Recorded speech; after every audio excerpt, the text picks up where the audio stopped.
The Legend of Sleepy Hollow by Washington Irving. Found among the papers of the late Dietrich Knickerbocker.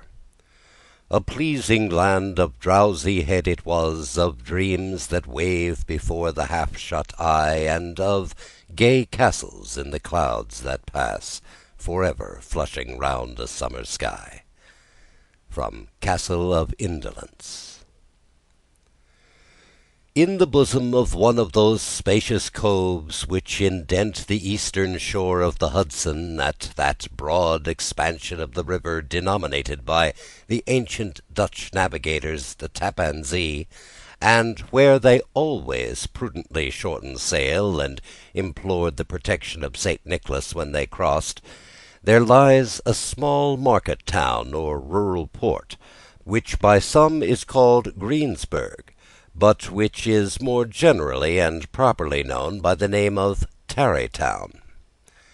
This name was given, we are told, in former days by the good housewives of the adjacent country, from the inveterate propensity of their husbands to linger about the village tavern on market days. Be that as it may, I do not vouch for the fact, but merely advert to it, for the sake of being precise and authentic. Not far from this village, perhaps about 2 miles, there is a little valley, or rather lap of land among high hills, which is one of the quietest places in the whole world. A small brook glides through it, with just murmur enough to lull one into repose, and the occasional whistle of a quail or tapping of a woodpecker is almost the only sound that ever breaks in upon the uniform tranquillity. I recollect that when a stripling my first exploit in squirrel shooting was in a grove of tall walnut trees that shades one side of the valley. I had wandered into it at noontime, when all nature is peculiarly quiet, and was startled by the roar of my own gun as it broke the Sabbath stillness around, and was prolonged and reverberated by the angry echoes. If ever I should wish for a retreat whither I might steal from the world and its distractions, and dream quietly away the remnant of a troubled life, I know of none more promising than this little valley. From the listless repose of the place, and the peculiar character of its inhabitants, who are descendants from the original Dutch settlers, this sequestered glen has long been known by the name of Sleepy Hollow, and its rustic lads are called the Sleepy Hollow boys throughout all the neighbouring country. A drowsy, dreamy influence seems to hang over the land, and to pervade the very atmosphere. Some say that the place was bewitched by a High German doctor during the early days of the settlement; others that an old Indian chief, the prophet or wizard of his tribe, held his powwows there before the country was discovered by Master Henrik Hudson. Certain it is that the place still continues under the sway of some witching power that holds a spell over the minds of the good people, causing them to walk in a continual reverie. They are given to all kinds of marvellous beliefs, are subject to trances and visions, and frequently see strange sights, and hear music and voices in the air. The whole neighbourhood abounds with local tales, haunted spots, and twilight superstitions. Stars shoot and meteors glare oftener across the valley than in any other part of the country, and the nightmare, with her whole ninefold, seems to make it the favourite scene of her gambols. The dominant spirit, however, that haunts this enchanted region, and seems to be commander-in-chief of all the powers of the air, is the apparition of a figure on horseback, without a head. It is said by some to be the ghost of a Hessian trooper, whose head had been carried away by a cannon-ball in some nameless battle during the Revolutionary War, and who is ever and anon seen by the country folk hurrying along in the gloom of night, as if on the wings of the wind. His haunts are not confined to the valley, but extend at times to the adjacent roads, and especially to the vicinity of a church at no great distance. Indeed, certain of the most authentic historians of these parts, who have been careful in collecting and collating the floating facts concerning this spectre, allege that, the body of the trooper having been buried in the churchyard, the ghost rides forth to the scene of battle in nightly quest of his head, and that the rushing speed with which he sometimes passes along the hollow, like a midnight blast, is owing to his being belated and in a hurry to get back to the churchyard before daybreak. Such is the general purport of this legendary superstition, which has furnished materials for many a wild story in that region of shadows, and the spectre is known at all the country firesides by the name of the Headless Horseman of Sleepy Hollow. It is remarkable that the visionary propensity I have mentioned is not confined to the native inhabitants of the valley, but is unconsciously imbibed by every one who resides there for a time. However wide awake they may have been before they entered that sleepy region, they are sure, in a little time, to inhale the witching influence of the air, and begin to grow imaginative, to dream dreams, to see apparitions. I mention this peaceful spot with all possible laud, for it is in such little retired Dutch valleys, found here and there embosomed in the great state of New York, that population, manners, and customs remain fixed, while the great torrent of migration and improvement, which is making such incessant changes in other parts of this restless country, sweeps by them unobserved. They are like those little nooks of still water which border a rapid stream, where we may see the straw and bubble riding quietly at anchor, or slowly revolving in their mimic harbour, undisturbed by the rush of the passing current. Though many years have elapsed since I trod the drowsy shades of Sleepy Hollow, yet I question whether I should not still find the same trees and the same families vegetating in its sheltered bosom. In this by-place of nature there abode, in a remote period of American history, that is to say, some 30 years since, a worthy wight of the name of Ichabod Crane, who sojourned, or, as he expressed it, tarried, in Sleepy Hollow, for the purpose of instructing the children of the vicinity. He was a native of Connecticut, a state which supplies the Union with pioneers for the mind as well as for the forest, and sends forth yearly its legions of frontier woodmen and country schoolmasters. The cognomen of Crane was not inapplicable to his person. He was tall, but exceedingly lank, with narrow shoulders, long arms and legs, hands that dangled a mile out of his sleeves, feet that might have served for shovels, and his whole frame most loosely hung together. His head was small and flat at top, with huge ears, large green glassy eyes, and a long snipe nose, so that it looked like a weathercock perched atop his spindle neck to tell which way the wind blew. To see him striding along the profile of a hill on a windy day, with his clothes bagging and fluttering about him, one might have mistaken him for the genius of famine descending upon the earth, or some scarecrow eloped from a cornfield. His schoolhouse was a low building of one large room, rudely constructed of logs, the windows partly glazed and partly patched with leaves of old copybooks.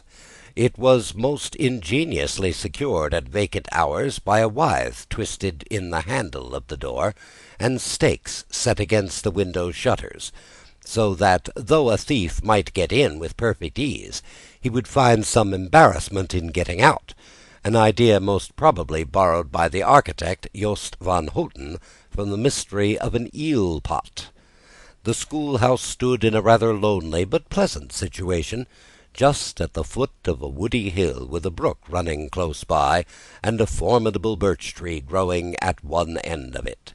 From hence the low murmur of his pupils' voices conning over their lessons might be heard on a drowsy summer's day, like the hum of a beehive, interrupted now and then by the authoritative voice of the master, in the tone of menace or command, or peradventure by the appalling sound of the birch, as he urged some tardy loiterer along the flowery path of knowledge.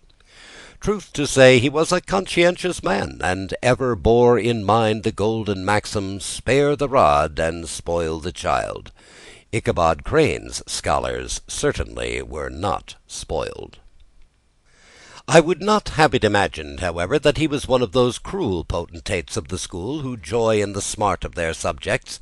On the contrary, he administered justice with discrimination rather than severity, taking the burden off the backs of the weak and laying it on those of the strong.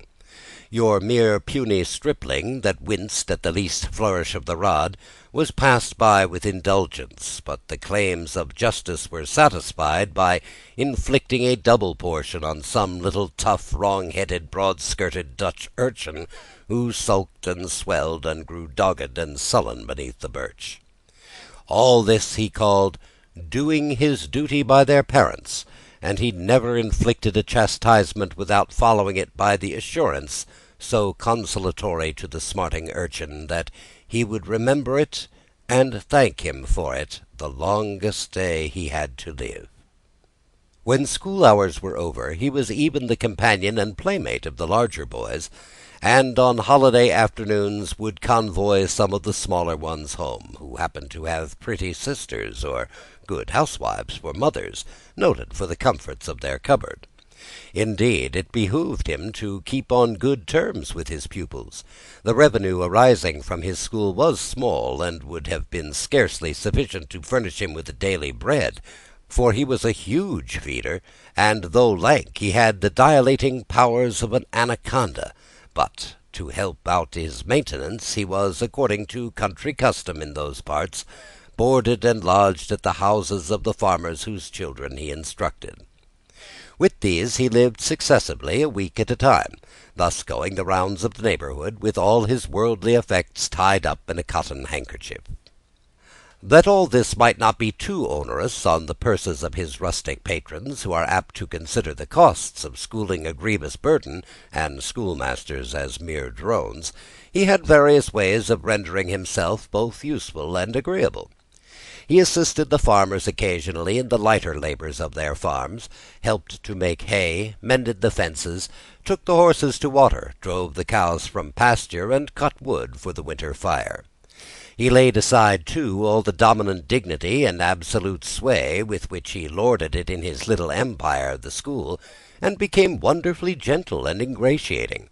He found favour in the eyes of the mothers by petting the children, particularly the youngest, and like the lion bold, which whilom so magnanimously the lamb did hold, he would sit with a child upon one knee, and rock a cradle with his foot for hours together. In addition to his other vocations, he was the singing master of the neighbourhood, and picked up many bright shillings by instructing the young folks in psalmody. It was a matter of no little vanity to him on Sundays to take his station in front of the church gallery, with a band of chosen singers, where, in his own mind, he completely carried away the palm from the parson. Certain it is, his voice resounded far above all the rest of the congregation, and there are particular quavers still to be heard in that church, and which may even be heard a half-mile off, quite to the opposite side of the mill-pond on a still Sunday morning, which are said to be legitimately descended from the nose of Ichabod Crane.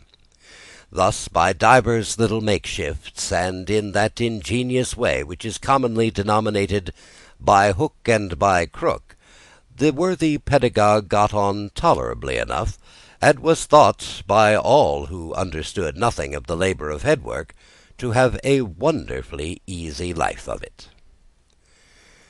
The schoolmaster is generally a man of some importance in the female circle of a rural neighbourhood, being considered a kind of idle, gentlemanly personage, of vastly superior taste and accomplishments to the rough country swains, and indeed inferior in learning only to the parson.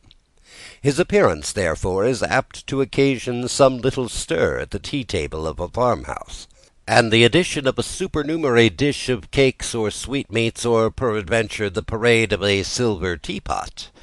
Our man of letters, therefore, was peculiarly happy in the smiles of all the country damsels.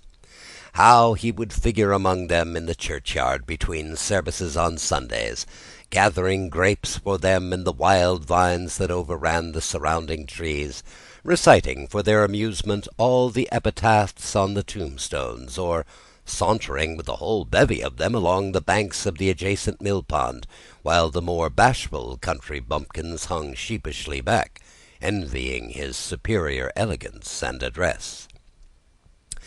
From his half-itinerant life, also, he was a kind of travelling gazette, carrying the whole budget of local gossip from house to house, so that his appearance was always greeted with satisfaction. He was, moreover, esteemed by the women as a man of great erudition, for he had read several books quite through, and was the perfect master of Cotton Mather's History of New England Witchcraft, in which, by the way, he most firmly and potently believed. He was, in fact, an odd mixture of shrewdness and simple credulity.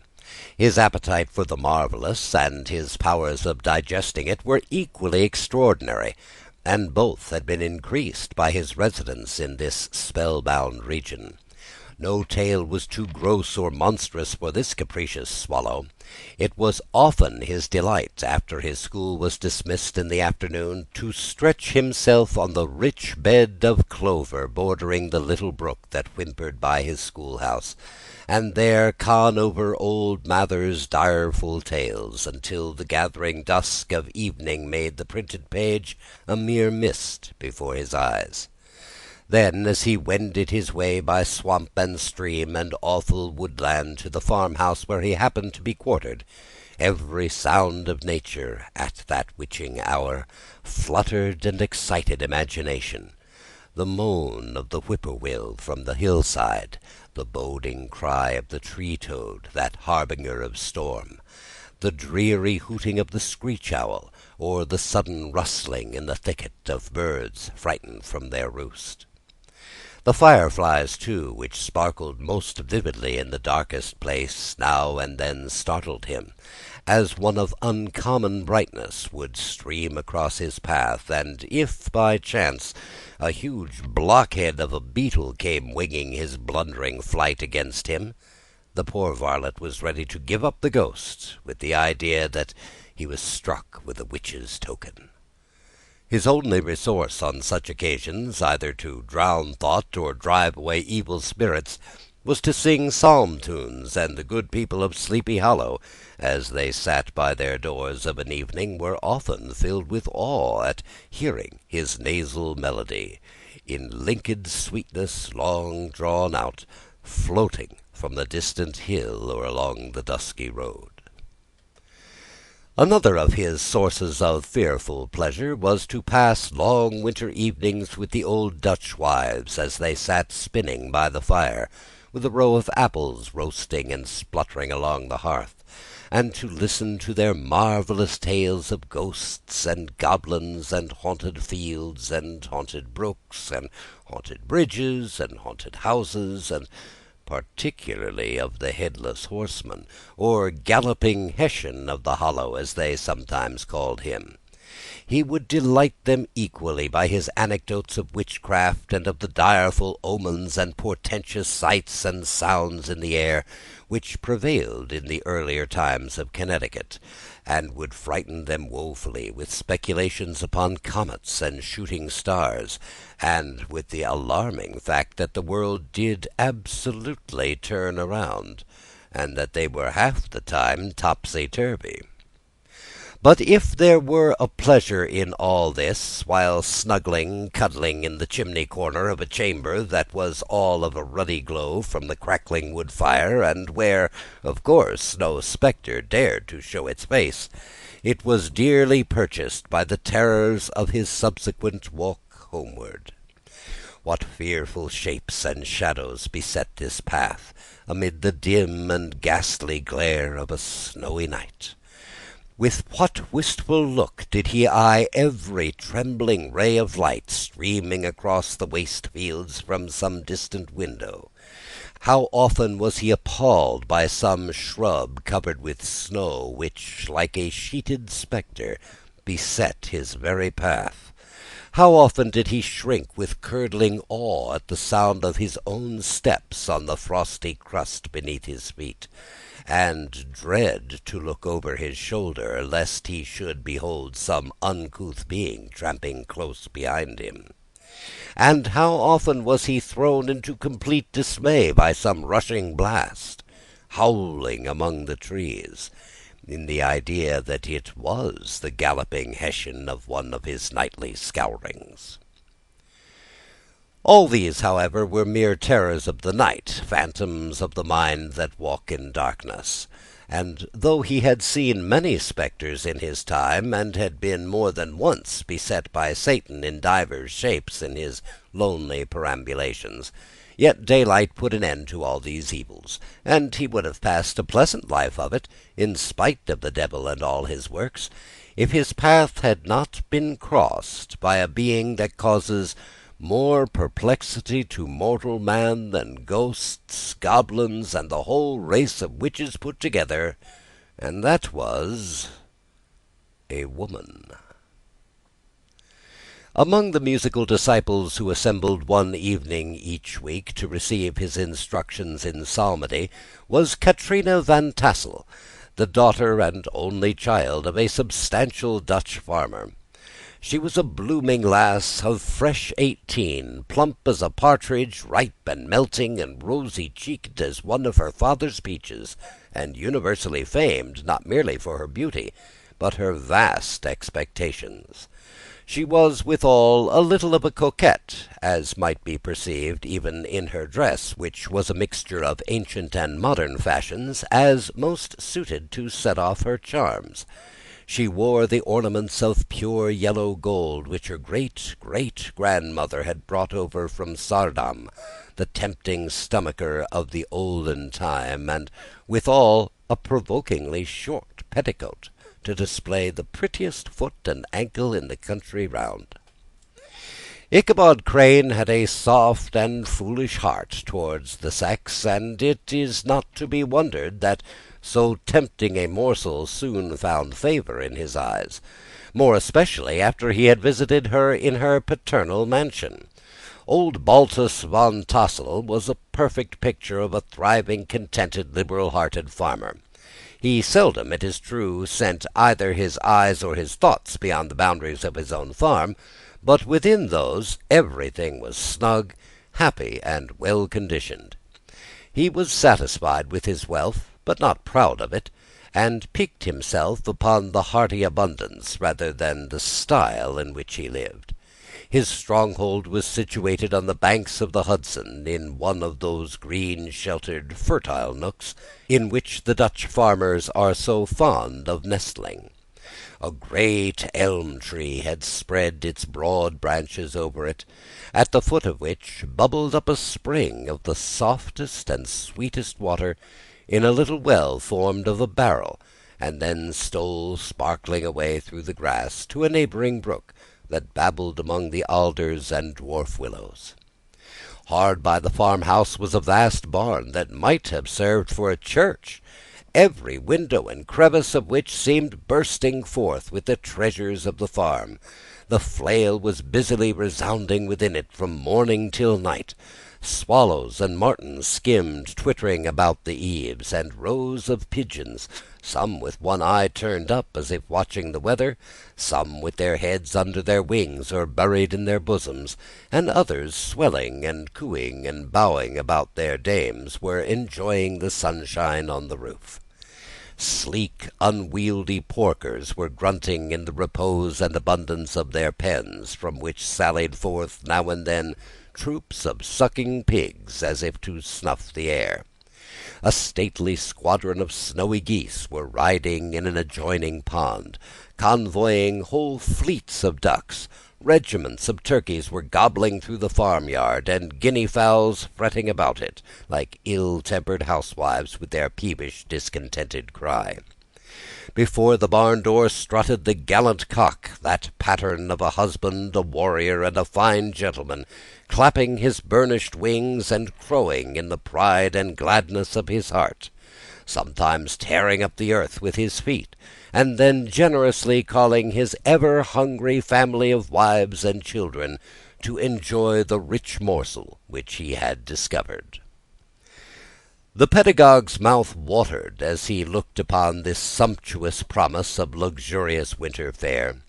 In his devouring mind's eye he pictured to himself every roasting pig running about with a pudding in his belly and an apple in his mouth. The pigeons were snugly put to bed in a comfortable pie, and tucked in with a coverlet of crust. The geese were swimming in their own gravy, and the ducks pairing cosily in dishes, like snug married couples with a decent competency of onion sauce. In the porkers he saw carved out the future sleek side of bacon, and juicy relishing ham. Not a turkey but he beheld daintily trussed up, with its gizzard under its wing, and peradventure a necklace of savoury sausages. And even bright Chanticleer himself lay sprawling on his back in a side dish, with uplifted claws, as if craving that quarter which his chivalrous spirit disdained to ask while living.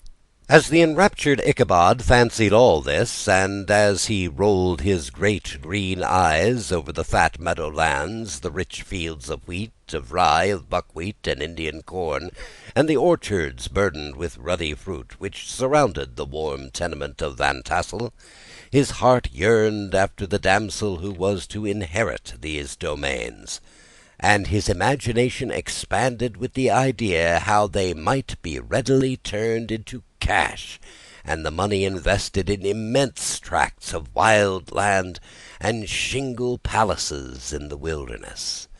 Nay, his busy fancy already realized his hopes, and presented to him the blooming Katrina, with a whole family of children, mounted on top of the wagon, loaded with household trumpery, with pots and kettles dangling beneath, and he beheld himself astride a pacing mare, with a colt at her heels, setting out for Kentucky, Tennessee, or the Lord knows where. When he entered the house, the conquest of his heart was complete. It was one of those spacious farmhouses with high-ridged but lowly sloping roofs, built in the style handed down from the first Dutch settlers, the low projecting eaves forming a piazza along the front, capable of being closed up in bad weather. Under this were hung flails, harness, various utensils of husbandry, and nets for fishing in the neighbouring river. Benches were built along the sides for summer use, and a great spinning wheel at one end, and a churn at the other, showed the various uses to which this important porch might be devoted. From this piazza the wondering Ichabod entered the hall which formed the centre of the mansion, and the place of usual residence. Here rows of resplendent pewter, ranged on a long dresser, dazzled his eyes. In one corner hung a huge bag of wool ready to be spun; in another a quantity of linsey-woolsey just from the loom.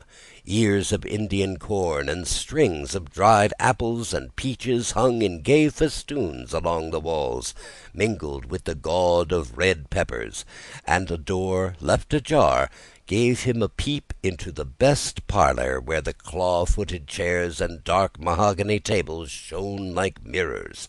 Andirons, with their accompanying shovel and tongs, glistened from their covert of asparagus tops. Mock oranges and conch shells decorated the mantelpiece. Strings of various coloured bird eggs were suspended above it. A great ostrich egg was hung from the centre of the room, and a corner cupboard, knowingly left open, displayed immense treasures of old silver and well-mended china.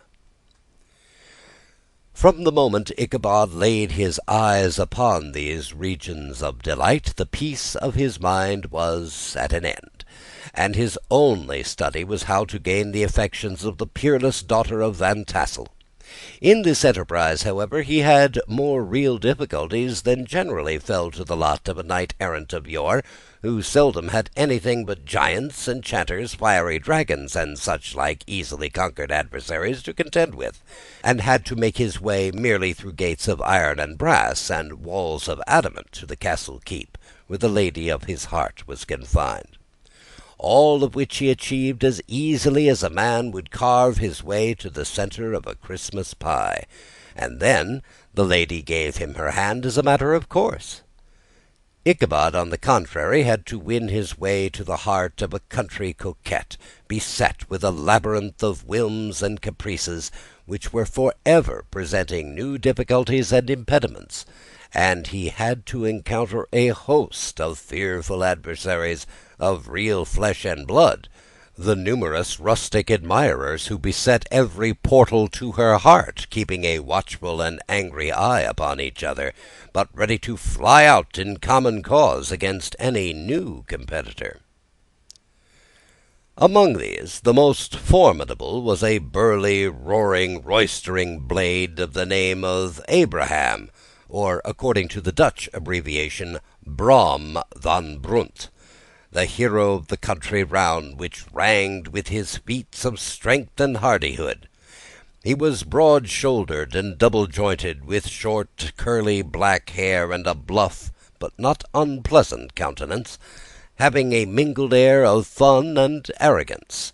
From his herculean frame and great powers of limb he had received the nickname Brom Bones, by which he was universally known.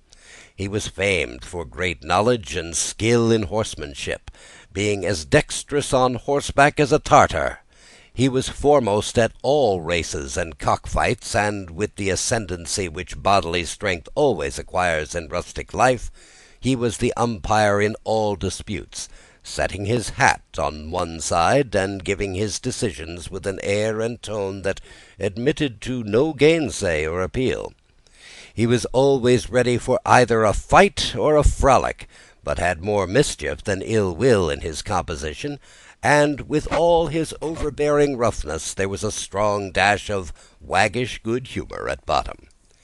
He had 3 or 4 boon companions who regarded him as their model, and at the head of whom he scoured the country, attending every scene of feud or merriment for miles around.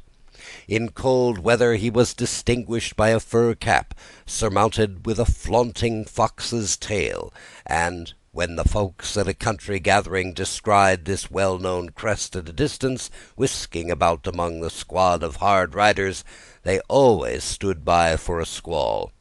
Sometimes his crew would be heard dashing along past farmhouses at midnight, with whoop and halloo like a troop of Don Cossacks, and the old dames, startled out of their sleep, would listen for a moment till the hurry-scurry had clattered by, and then exclaimed, "Aye, there goes Brom Bones and his gang."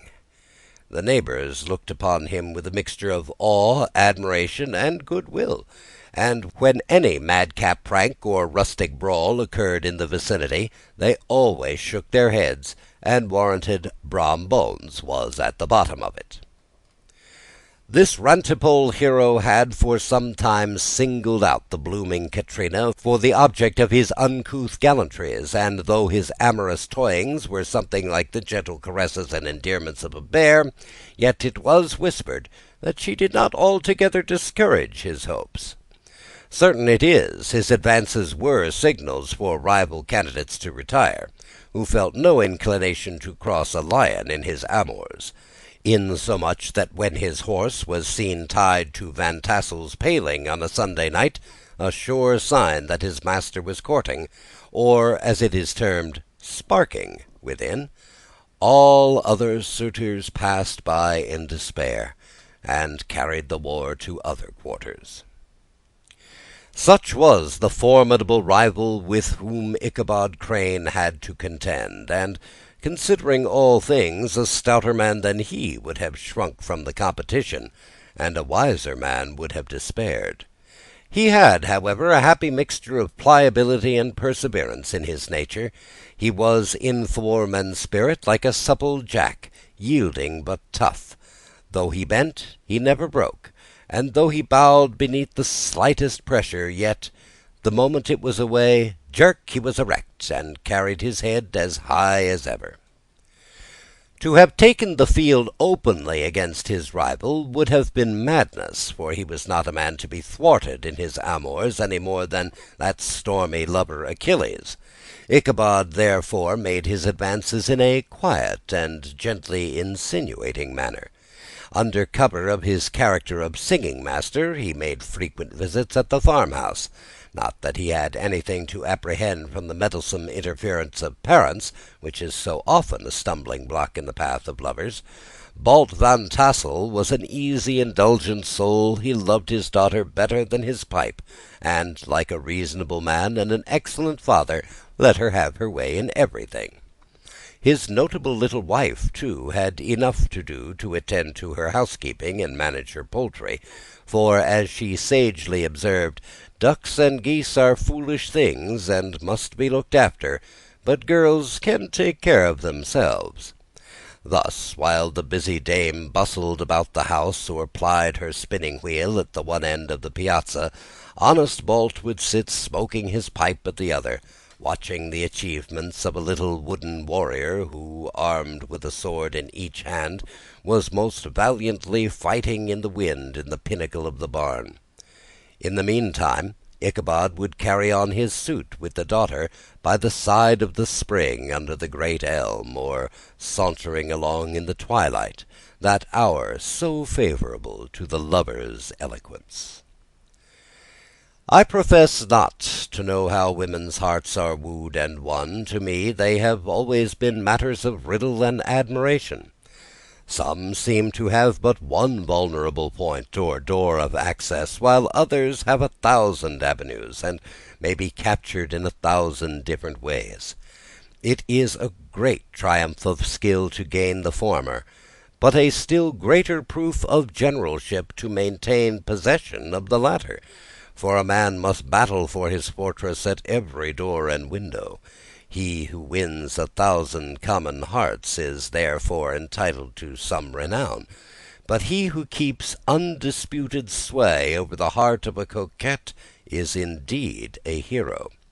Certain it is, this was not the case with the redoubtable Brom Bones, and from the moment Ichabod Crane made his advances, the interests of the former evidently declined. His horse was no longer seen tied to the palings on Saturday nights, and a deadly feud gradually arose between him and the preceptor of Sleepy Hollow. Brom, who had a degree of rough chivalry in his nature, would fain have carried matters to open warfare, and have settled their pretensions to the lady, according to the mode of those most concise and simple reasoners, the knights-errant of yore, by single combat. But Ichabod was too conscious of the superior might of his adversary to enter the lists against him. He had overheard a boast of Bones that he would double the schoolmaster up and lay him on a shelf of his own schoolhouse, and he was too wary to give him an opportunity. There was something extremely provoking in this obstinately pacific system. It left Brom no alternative but to draw upon the funds of rustic waggery in his disposition, and to play off boorish practical jokes upon his rival. Ichabod became the object of whimsical persecution to Bones and his gang of rough riders.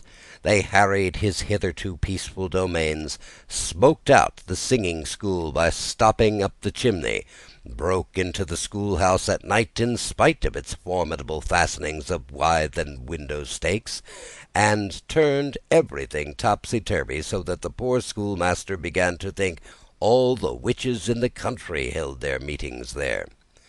But what was still more annoying Brom took all the opportunities of turning him into ridicule in the presence of his mistress, and a scoundrel dog whom he taught to whine in the most ludicrous manner, and introduced as a rival of Ichabod's to instruct her in psalmody.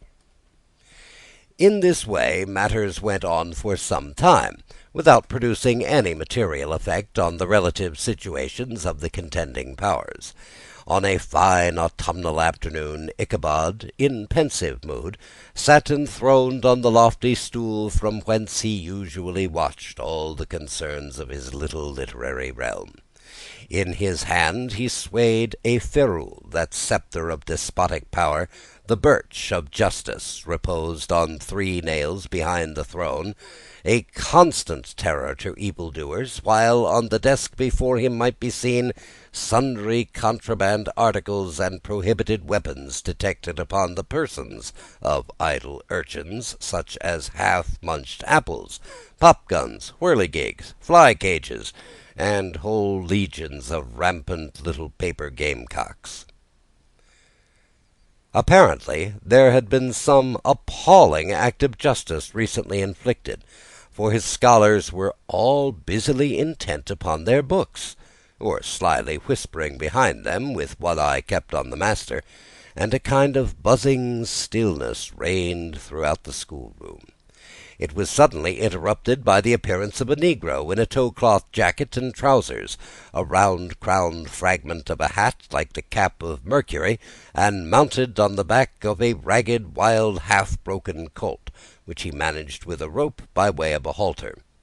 He came clattering up to the school with an invitation to Ichabod to attend a merrymaking or quilting frolic, to be held that afternoon at Mynheer van Tassel's, and, having delivered his message with that air of importance and effort at fine language which a negro is apt to display on petty embassies of the kind, he dashed over the brook, and was seen scampering away up the hollow, full of the importance and hurry of his mission. All was now bustle and hubbub in the late quiet schoolroom. The scholars were hurried through their lessons without stopping at trifles. Those who were nimble skipped over half with impunity, and those who were tardy had a smart application now and then in the rear, to quicken their speed or help them over a tall word.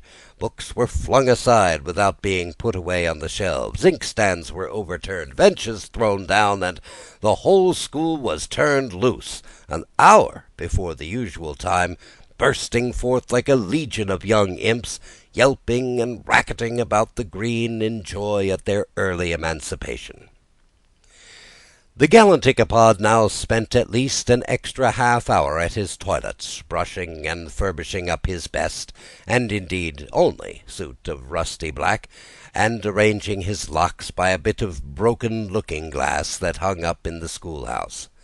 That he might make his appearance before his mistress in the true style of a cavalier, he borrowed a horse from the farmer with whom he was domiciliated, a choleric old Dutchman of the name of Hans van Ripper, and thus gallantly mounted, issued forth like a knight-errant in quest of adventures. But it is meet I should, in the true spirit of romantic story, give some account of the looks and equipments of my hero and his steed. The animal he bestrode was a broken-down plough-horse that had outlived almost everything but its viciousness. He was gaunt and shagged, with a ewe-neck and a head like a hammer. His rusty mane and tail were tangled and knotted with burrs. One eye had lost its pupil and was glaring and spectral, but the other had the gleam of a genuine devil in it. Still, he must have had fire and metal in his day, if we may judge from the name he bore of Gunpowder.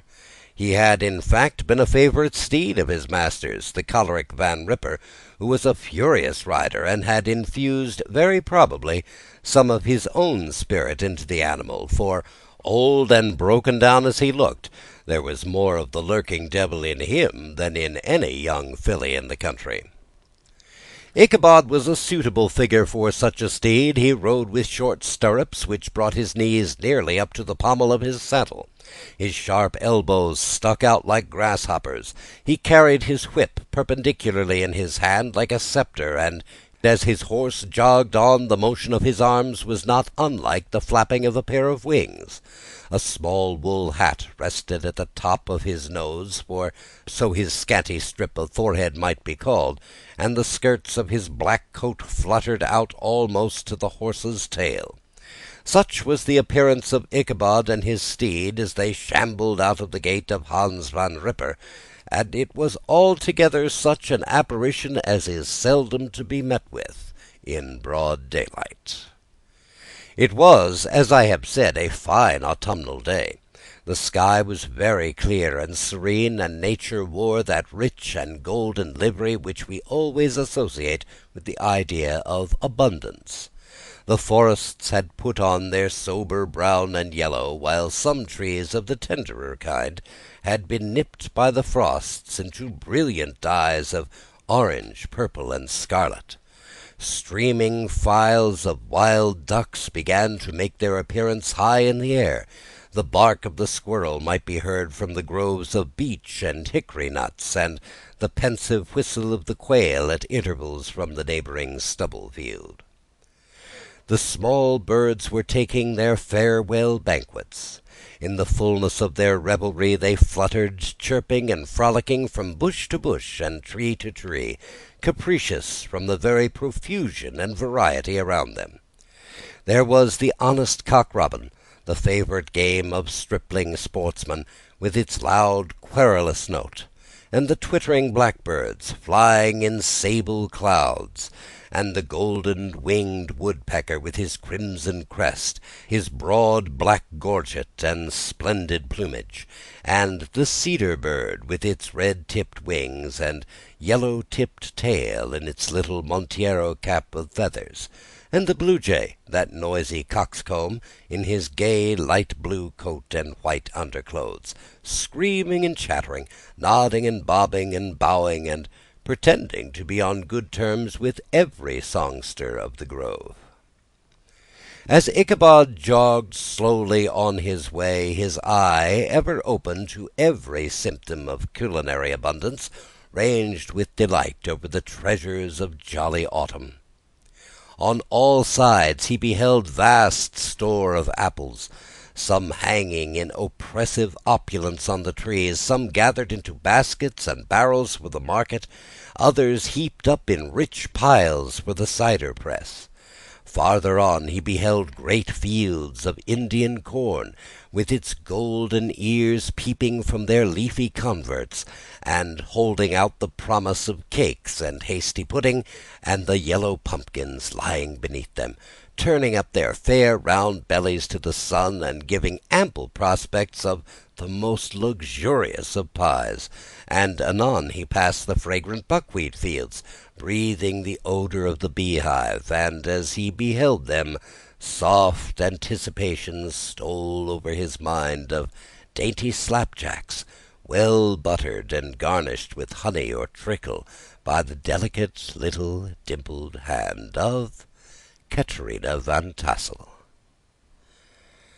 Thus, feeding his mind with many sweet thoughts and sugared suppositions, he journeyed along the sides of a range of hills which look out upon some of the goodliest scenes of the mighty Hudson. The sun gradually wheeled his broad disk down in the west. The wide bosom of the Tappan Zee lay motionless and glassy, excepting that here and there a gentle undulation waved and prolonged the blue shadow in the distant mountain. A few amber clouds floated in the sky without a breath of air to move them. The horizon was of a fine golden tint, changing gradually into a pure apple green, and from that into the deep blue of the mid-heaven. A slanting ray lingered on the woody crests of the precipices that overhung some parts of the river, giving greater depth to the dark grey and purple of their rocky sides. A sloop was loitering in the distance, dropping slowly down with the tide, her sail hanging uselessly against the mast, and As the reflection of the sky gleamed along the still water, it seemed as if the vessel was suspended in air. It was toward evening that Ichabod arrived at the castle of the Heer van Tassel, which he found thronged with the pride and flower of the adjacent country.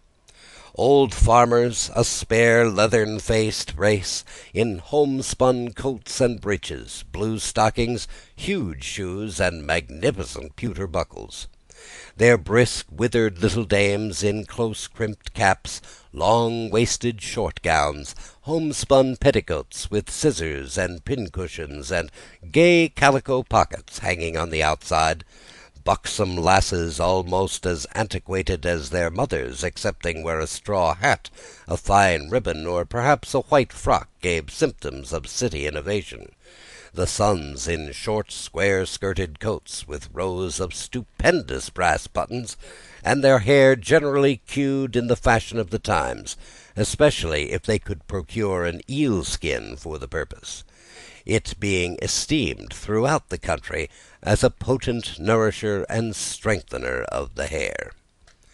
Brom Bones, however, was the hero of the scene, having come to the gathering on his favourite steed, Daredevil, a creature, like himself, full of mettle and mischief, and which no one but himself could manage. He was, in fact, noted for preferring vicious animals, given to all kinds of tricks, which kept the rider in a constant risk of his neck, for he held a tractable, well-broken horse as unworthy of a lad of spirit. Fain would I pause to dwell upon the world of charms that burst upon the enraptured gaze of my hero as he entered the state parlour of Van Tassel's mansion. Not those of the bevy of buxom lasses, with their luxurious display of red and white, but the ample charms of a genuine Dutch country tea-table in the sumptuous time of autumn. Such heaped-up platters of cakes of various and almost indescribable kinds, known only to experienced Dutch housewives.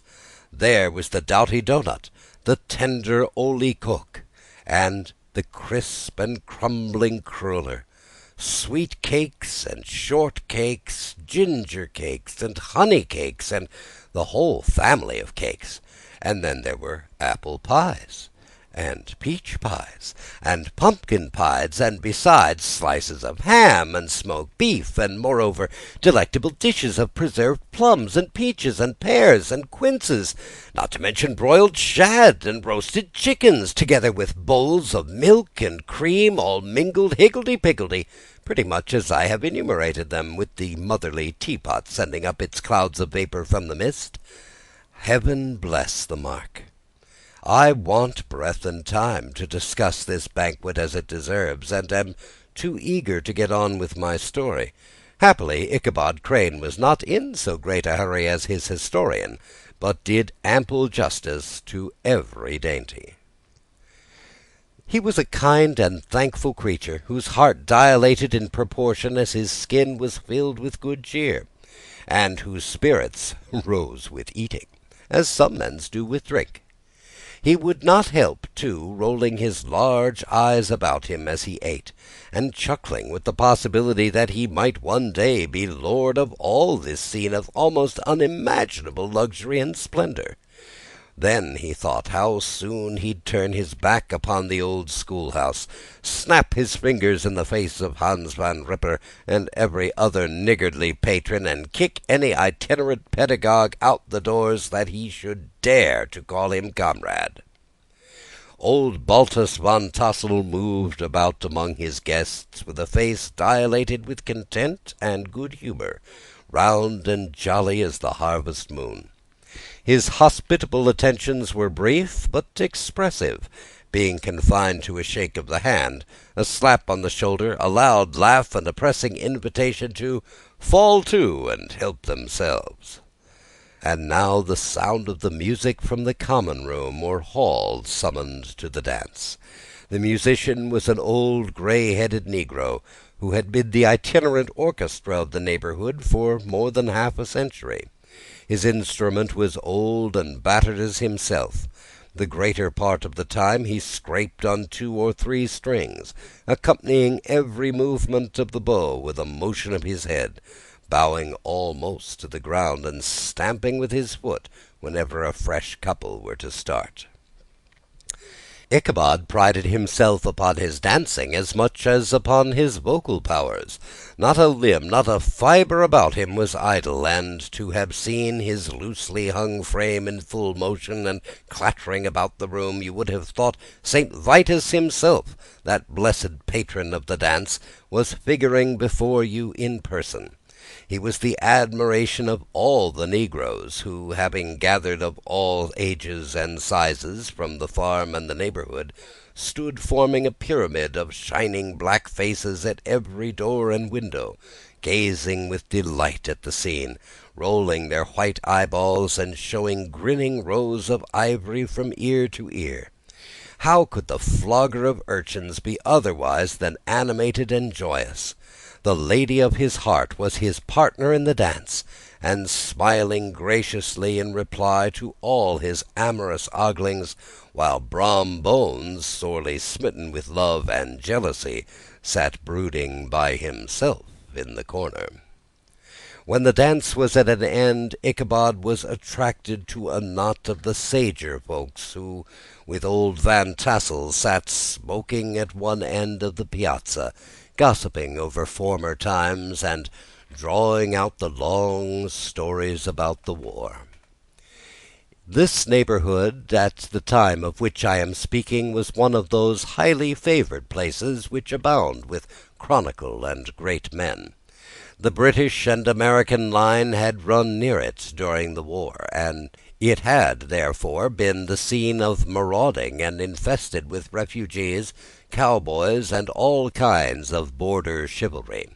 Just sufficient time had elapsed to enable each story-teller to dress up his tale with a little becoming fiction, and in the indistinctness of his recollection to make himself the hero of every exploit. There was the story of Dofu Martling, a large blue-bearded Dutchman who had nearly taken a British frigate with an old iron 9-pounder from a mud breastwork, only that his gun burst at the 6th discharge. And there was an old gentleman who shall be nameless, being too rich a mynheer to be lightly mentioned, who, in the battle of White Plains, being an excellent master of defence, parried a musket-ball with a small sword, insomuch that he absolutely felt it whiz round the blade, and glance off the hilt, in proof of which he was ready at any time to show the sword, with the hilt a little bent. There were several more that had been equally great in that field, not one of whom but was persuaded that he had a considerable hand in bringing the war to a happy termination. But all these were nothing to the tales of ghosts and apparitions that succeeded. The neighborhood was rich in legendary treasures of the kind. Local tales and superstitions thrive best in these sheltered, long-settled retreats, but are trampled under foot by the shifting throng that forms the population of most country places. Besides, there is no encouragement for ghosts in most of our villages, for they have scarcely had time to finish their first nap, and turn themselves over in their graves, before their surviving friends have travelled away from the neighbourhood, so that when they turn out at night to walk their rounds, they have no acquaintance left to call upon. This is perhaps the reason why we so seldom hear of ghosts, except in our long-established Dutch communities. The immediate cause, however, of the prevalence of supernatural stories in these parts was doubtless owing to the vicinity of Sleepy Hollow. There was a contagion in the very air that blew from that haunted region. It breathed forth an atmosphere of dreams and fancies, infecting all the land. Several of the Sleepy Hollow people were present at Van Tassel's, and, as usual, were doling out their wild and wonderful legends. Many dismal tales were told about funeral trains and mourning cries, and Wailings heard and seen about the great tree where the unfortunate Major Andre was taken, and which stood in the neighborhood. Some mention was also given of the women in white that haunted the dark glen at Raven Rock, and was often heard to shriek on winter nights before a storm, having perished there in the snow. The chief part of the stories, however, turned about the favorite spectre of Sleepy Hollow, the headless horseman, who had been heard several times of late patrolling the country, and, it was said, tethered his horse nightly among the graves in the churchyard. The sequestered situation of this church seems always to have made it a favorite haunt of troubled spirits. It stands on a knoll, surrounded by locust trees and lofty elms, from among which its decent whitewashed walls shine modestly forth, like Christian purity beaming through the shades of retirement. A gentle slope descends from it to a silver sheet of water, bordered by high trees, between which peeps may be caught at the blue hills of the Hudson. To look upon its grass-grown yard, where the sunbeams seem to sleep so quietly, one would think that there, at least, the dead might rest in peace. On one side of the church extends a wide woody dell, along which raves of a large brook among broken rocks and trunks of fallen-down trees. Over a deep black part of the stream, not far from the church, was formerly thrown a wooden bridge. The road that led to it and the bridge itself were thickly shaded by overhanging trees, which cast a gloom about it even in the daytime, but occasioned a fearful darkness at night. Such was one of the favorite haunts of the headless horseman, and the place where he was most frequently encountered. The tale was told of old Brewer, the most heretical disbeliever in ghosts, of how he met the horseman returning from his foray into Sleepy Hollow, and was obliged to get up behind him, and how they galloped over bush and brake, over hill and swamp, until they reached the bridge, when the horseman suddenly turned into a skeleton, threw old Brewer into the brook, and sprang away over the tree-tops with a clap of thunder. This story was immediately matched by a thrice marvelous adventure of Brom Bones, who made light of the galloping Hessian as an errant jockey. He affirmed that, on returning one night from the neighboring village of Sing Sing, he had been overtaken by this midnight trooper, that he had offered to race him for a bowl of punch, and should have won it too, for Daredevil beat that goblin horse all hollow. But just as they came to the church bridge, the Hessian bolted and vanished in a flash of fire.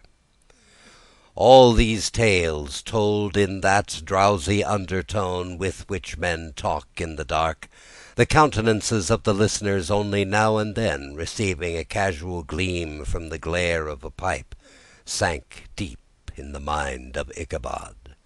He repaid them in kind with large extracts from his invaluable author Cotton Mather, and added many marvelous events that had taken place in his native state of Connecticut, and fearful sights which he had seen in his nightly walks about Sleepy Hollow. The revel now gradually broke up. The old farmers gathered together their families in their wagons, and were heard for some time rattling along the hollow roads and over the distant hills. Some of the damsels mounted on pillions behind their favorite swains, and their light-hearted laughter, mingling with the clatter of hoofs, echoed through the dark, silent woodlands, sounding fainter and fainter, until they gradually died away, and the late scene of noise and frolic was all silent and deserted. Ichabod only lingered behind, according to the custom of country lovers, to have a tete-a-tete with the heiress, fully convinced that he was now on the high road to success. What passed at this interview I will not pretend to say, for, in fact, I do not know. Something, however, I fear me, must have gone wrong, for he certainly sallied forth, after no very great interval, with an air quite desolate and chapfallen. Oh, these women! These women! Could that girl have been playing off any of her coquettish tricks? Was her encouragement of the poor pedagogue all a mere sham to secure her conquest of his rival? Heaven only knows, not I. Let it suffice to say that Ichabod stole forth with the air of one who has been sacking a hen-roost rather than a fair lady's heart. Without looking to either left or right to notice the scene of rural wealth on which he had so often gloated, he went straight to the stable, and with several hearty cuffs and kicks roused his steed most uncourteously from the comfortable quarters in which he was soundly sleeping, dreaming of mountains of corn and oats, and whole valleys of timothy and clover. It was the very witching time of night that Ichabod, heavy-hearted and crestfallen, pursued his travels homewards along the sides of the lofty hills which rise above Tarrytown, and which he had traversed so cheerily in the afternoon. The hour was as dismal as himself. Far below, the Tappan Zee spread its dusky and indistinct waste of waters, with here and there the tall mast of a sloop riding quietly at anchor under the land. In the dead hush of midnight he could even hear the barking of the watchdog from the opposite shore of the Hudson, but it was so vague and faint as to only give an idea of his distance from the faithful companion of man. Now and then, too, the long drawn-out crowing of a cock accidentally awakened would sound far, far off, from some farmhouse away from the hills. But it was like a dreaming sound in his ear. No sounds of life occurred near him, but occasionally the melancholy chirp of a cricket, or perhaps the guttural twang of a bullfrog in its neighbouring marsh, as if sleeping uncomfortably and turning suddenly in his bed. All the stories of ghosts and goblins that he had heard in the afternoon now came crowding upon his recollection. The night grew darker and darker. The stars seemed to sink deeper in the sky, and driving clouds occasionally hid them from his sight. He had never felt so lonely and dismal. He was, moreover, approaching the very place where many of the scenes of the ghost stories had been laid. In the centre of the road stood an enormous tulip-tree, which towered like a giant above all the other trees of the neighbourhood, and formed a kind of landmark. Its limbs were gnarled and fantastic, large enough to form trunks for ordinary trees, twisting down almost to the earth, and rising again into the air. It was connected with the tragical story of the unfortunate André, who had been taken prisoner hard by, and was universally known by the name of Major André's tree. The common people regarded it with a mixture of respect and superstition, partly out of sympathy for the fate of its ill-starred namesake, and partly from the tales of strange sights and doleful lamentations told concerning it. As Ichabod approached this fearful tree, he began to whistle. He thought his whistle was answered, but it was but a blast sweeping sharply through the dry branches. As he approached a little nearer, he thought he saw something white hanging in the midst of the trees. He paused and ceased whistling, but on looking more narrowly, he perceived that it was a place where the tree had been scathed by lightning, and the white wood laid bare. Suddenly he heard a groan. His teeth chattered, his knees smote against the saddle. It was but the rubbing of one huge bough upon another, as they were swayed about by the breeze. He passed the tree in safety, but new perils lay before him. About 100 yards from the tree a small brook crossed the road and ran into a marshy and thickly wooded glen, known by the name of Wiley's Swamp. A few rough logs laid side by side served for a bridge over this stream. On that side of the road where the brook entered the wood, a group of oaks and chestnuts, matted thick with wild grapevines, threw a cavernous gloom over it. To pass this bridge was the severest trial.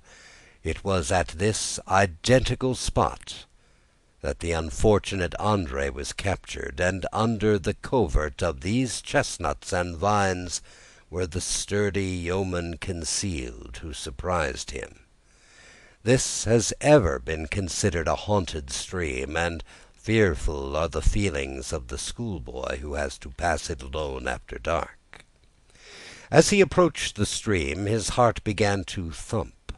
He summoned up, however, all his resolution, gave his horse half a score of kicks in the ribs, and attempted to dash briskly across the bridge. But instead of starting forward, the perverse old animal made a lateral movement, and ran broadside against the fence. Ichabod, whose fears increased with the delay, jerked the reins on the other side, and kicked lustily with the contrary foot. It was all in vain. His steed started, it is true, but it was only to plunge to the opposite side of the road into a new thicket of brambles and alder bushes. The schoolmaster now bestowed both whip and heel upon the quivering ribs of old Gunpowder, who dashed forward, snuffling and snorting, but came to a stand just by the bridge with a suddenness that had nearly sent his rider sprawling over his head. Just at this moment, a plashy tramp by the side of the bridge caught the sensitive ear of Ichabod. In the dark shadow of the grove, on the margin of the brook, he beheld something huge, misshapen, and towering. It stirred not, but seemed gathered up by the gloom, like some gigantic monster ready to spring upon the traveller. The hair of the affrighted pedagogue rose upon his head with terror. What was to be done? To turn and fly was now too late, and besides, what chance was there of escaping a ghost or a goblin, if such it was, which could ride upon the wings of the wind?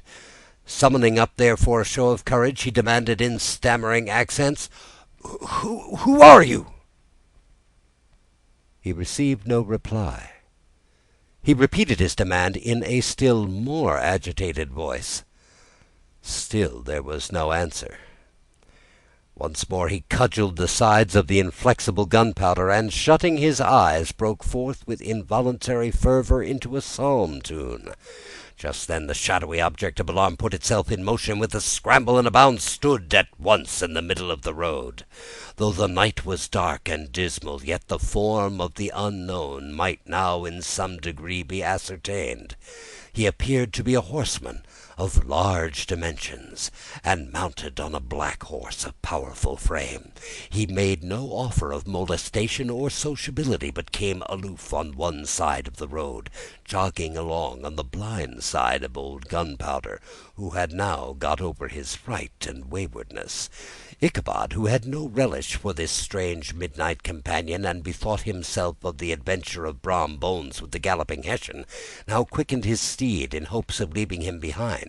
The stranger, however, quickened his horse to an equal pace. Ichabod pulled up, fell into a walk, thinking to lag behind, but the other did the same. His heart began to sink within him. He endeavoured to resume his psalm tune, but his parched tongue clove to the roof of his mouth, and he could not utter a stave.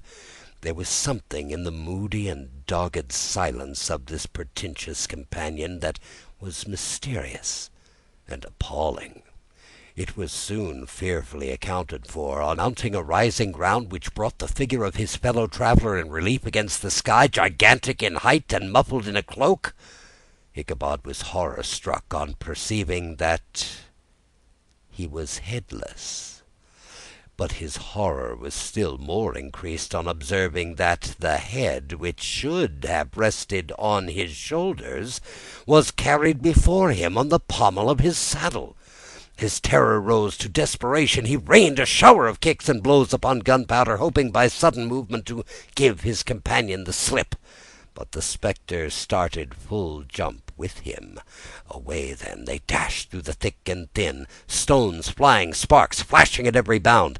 Ichabod's flimsy garments fluttered in the air as he stretched his long, lank body away over his horse's head in the eagerness of his flight. They had now reached the road which turns off to Sleepy Hollow, but Gunpowder, who seemed possessed with a demon, instead of keeping up it, made an opposite turn, and plunged headlong downhill to the left. This road leads through a sandy hollow shaded by trees for about a quarter of a mile, where it crosses the famous bridge of the goblin story, and just beyond swells the green knoll on which stands the whitewashed church. As yet the panic of the steed had given his unskilful rider an apparent advantage in the chase, but just as he had got halfway through the hollow, the girths of the saddle gave way, and he felt it slipping under him. He seized it by the pommel and endeavored to hold it firm, but in vain, and he had just time to save himself by clasping old Gunpowder round the neck, when the saddle fell to the earth, and he heard it trampled underfoot by his pursuer.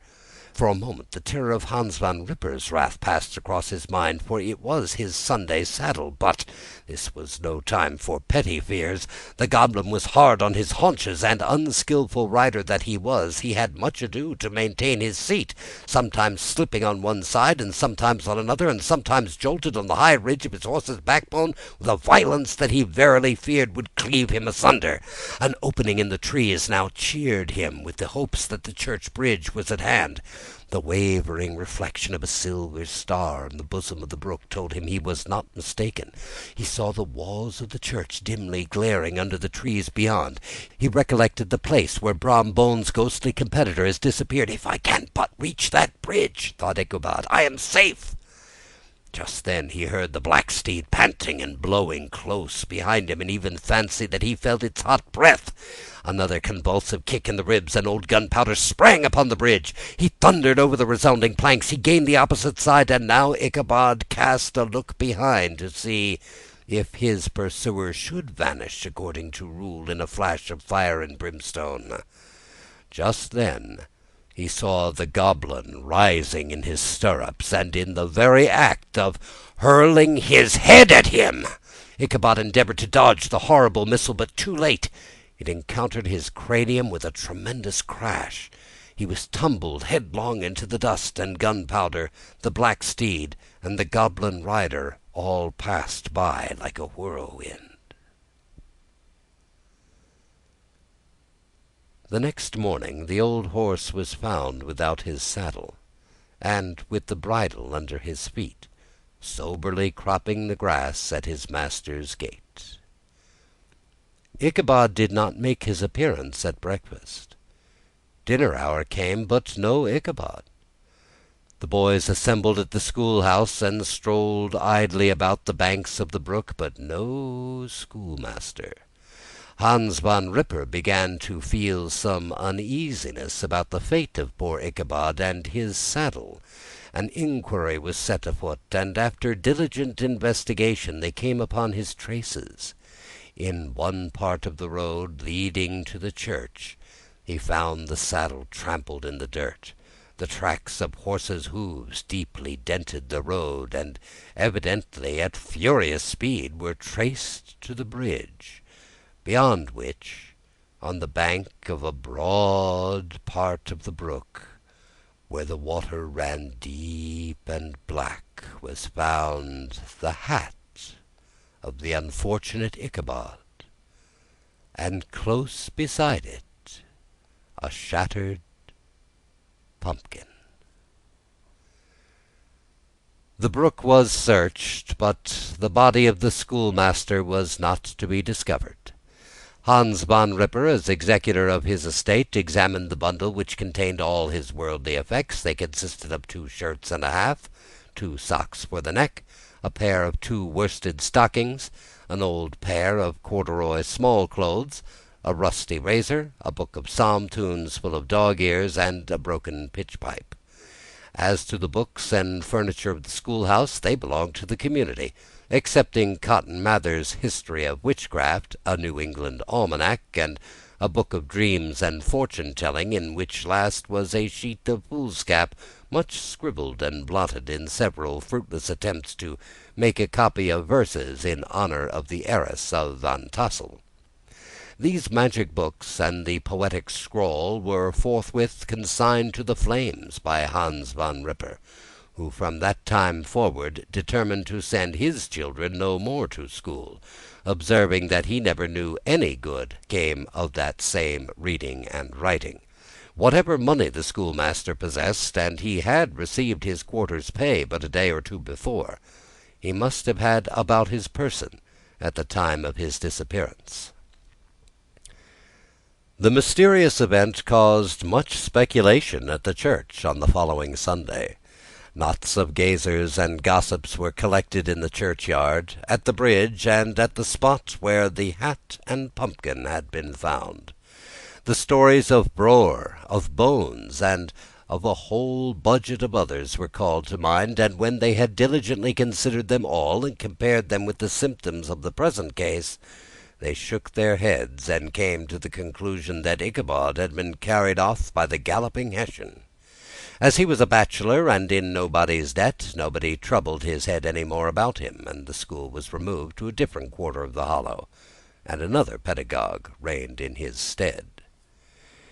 It is true, an old farmer who had been down to New York on a visit several years earlier, and from whom this account of the ghostly adventure was received, brought home the intelligence that Ichabod Crane was still alive, and that had left the neighbourhood partly through fear of the goblin and Hans van Ripper, and partly in mortification at having been suddenly dismissed by the heiress, that he had changed his quarters to a distant part of the country, and kept school and studied law at the same time, had been admitted to the bar, turned politician, electioneered, written for the newspapers, and finally had been made a justice of the 10-pound court.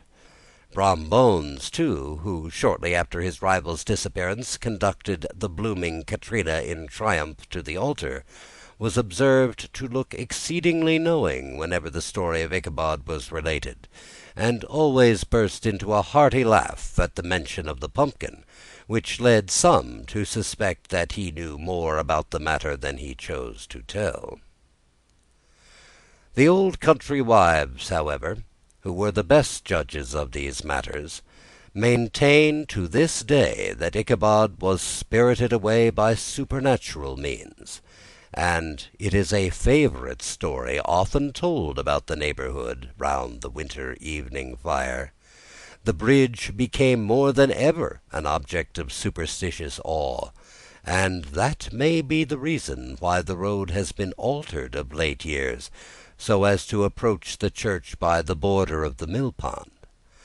The schoolhouse, being deserted, soon fell to decay, and was reported to be haunted by the ghost of the unfortunate pedagogue, and the ploughboy, loitering homeward of a still summer evening, has often fancied his voice at a distance, chanting a melancholy psalm tune among the tranquil solitudes of Sleepy Hollow.